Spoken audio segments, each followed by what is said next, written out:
what's up? We're here today working on the motor. Been a long time coming. So, I'm going to check valve flash while we still have it together because I found something. Did we get lucky or what? Man, I don't know. We probably got super lucky, but I don't know if this was like this prior to the 1-2-1 shift, or did maybe the 1-2-1 shift make this happen? But I was looking this motor over one more time. Oh, it's been a while. I was looking over one more time just to see if I saw anything crazy, and I did. So let me show you what I found. What I was just kind of looking over just to see if I saw anything crazy. And I gotta remember which one it is. Oh, looky there.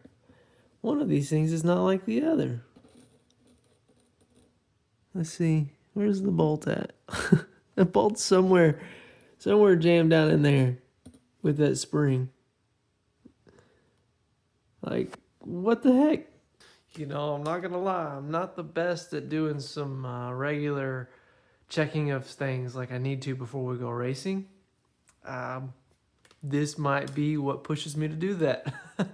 Because if this is all it is, that nut just came loose and threw a valve lash off, then I can't tell you how lucky I have gotten with that. Now we'll still do some valve testing, some seal testing, make sure that that's all it is. You know, we're going to check valve lash tonight and probably go ahead and pull the head off to inspect the head gasket. But if it's just valve lash, that is wild.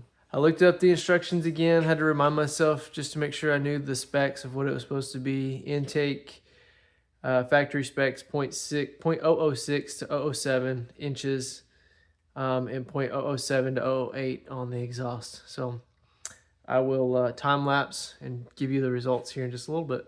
So enjoy.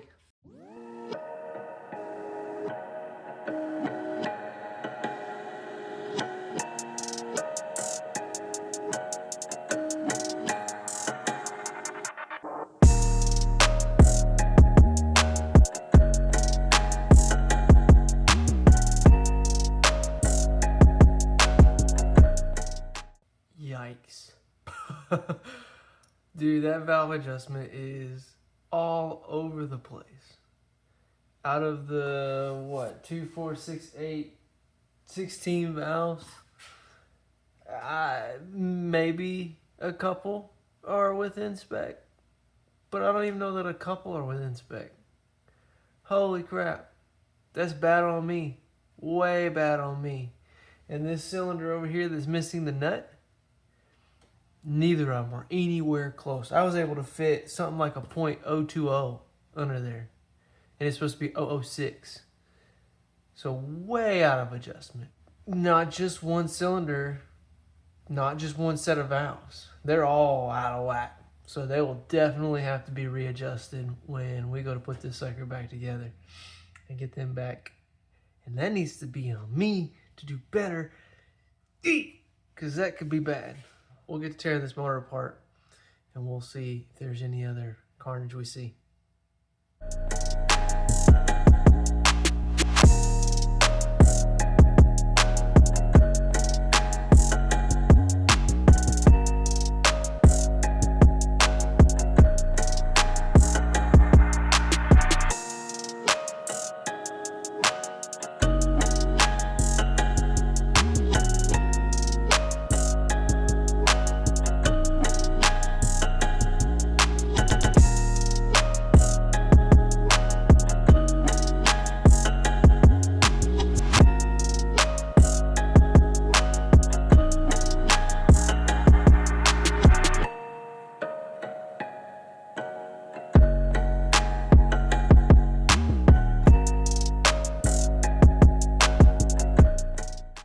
Alright, so I saved you guys the embarrassment of trying to get this dang head off.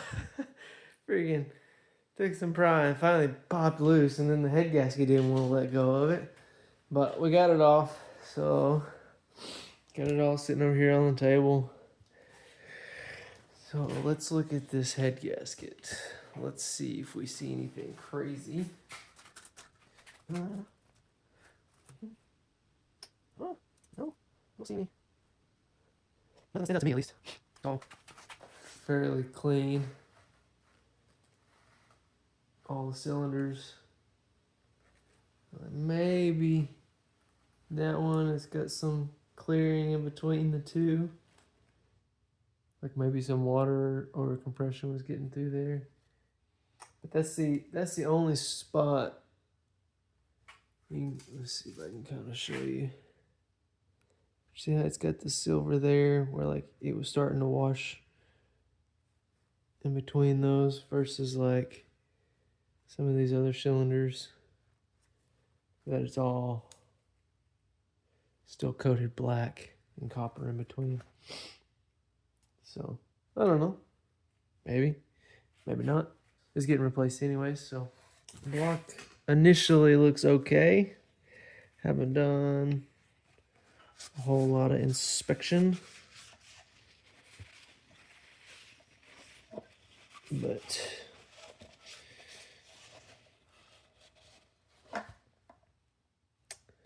looks all right on the initial glance. So we will come back to that later, do some deeper dive into that. But let's flip this head over. Let's look at the valves. No, I mean initial inspection, nothing crazy. They all look normal. I don't see anything that's just like, none of them are just like sticking out like they're bent all crazy like. But it would have been this cylinder here was the one that was whack, and it would have been the intake side, so these guys here. So they don't look bad.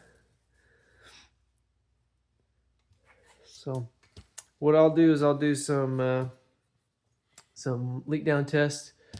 So basically we'll fill it up with gas and see, does it hold the gas? It should hold, the springs should hold enough tension on it to keep gas in the cylinder. So we'll fill them all up. We'll see.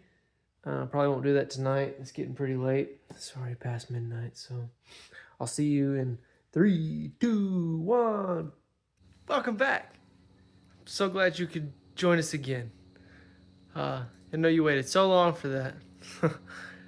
But I have got the spark plugs put in the head, and I've filled the cylinder holes up with gas. Went with gas just because I was told you could use water, but I'm afraid to use water and rust something out. Get rust where it doesn't need to be. So went ahead and used gas.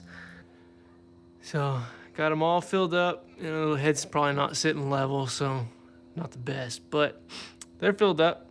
I'm gonna go to the gym, be about an hour and a half, and we'll check them again and see where they sit, see if any of them leak down any. Uh-oh. So I just got back from the gym, and only one cylinder is still holding fuel, and it's not a lot of fuel. So I don't know if it all evaporated or some evaporated, but we might be in some trouble. So I don't know if the camera will pick it up, but this is the exhaust side, if you can tell, because all the carbon. But all four ports are wet. Yeah, it doesn't pick it up too well. But I mean, you can see how it's shiny. They're all wet with gas. All four of them. And then I poured from this way. I poured in this way. So I don't know. I mean, all of the ports are wet here on the intake side too. But it's not, as far as I can tell, it's not wet like up inside the valve body. It's just wet like right here where it may have just kind of spilled out of the cup.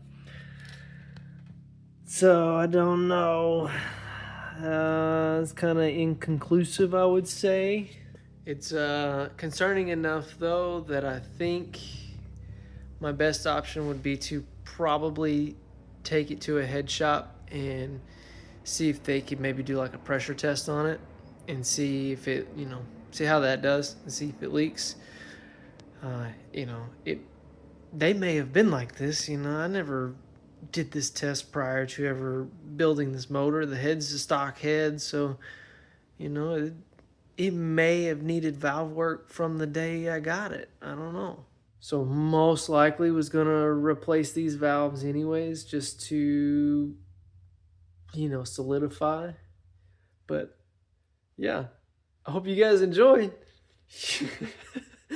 Peace. What's up, everybody? So I just wanted to hop back on here real quick to tell you guys that I've consulted with Muscle and Cars, Corey Anderson, after the test that I did to see if they would leak, the valves would leak.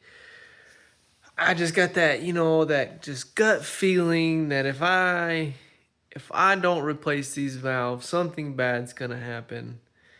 Sometimes you just have those gut feelings, and it's always good to follow that gut. And after consulting with him, at first he was telling me, they're probably okay, maybe lap them. But we just kept talking about it, and then he brought up a good point, saying that because the valve lash was whack on all of them, something I didn't think about is, maybe I stretched them. Maybe they're longer than they should be, and that's why the valve lash was tight. So that means the valve grew. Or, maybe the valve lash is just bad.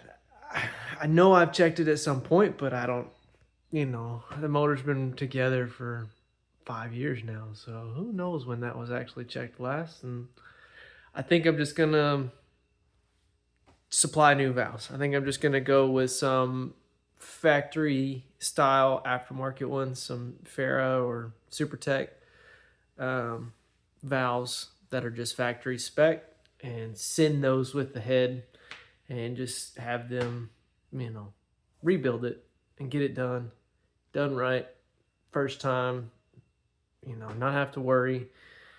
Now when I get the head back, we can just slap it all back together and, lash it, and it's ready for when the car comes back. But that's going to do it for this video, guys. Hope you enjoy. Peace.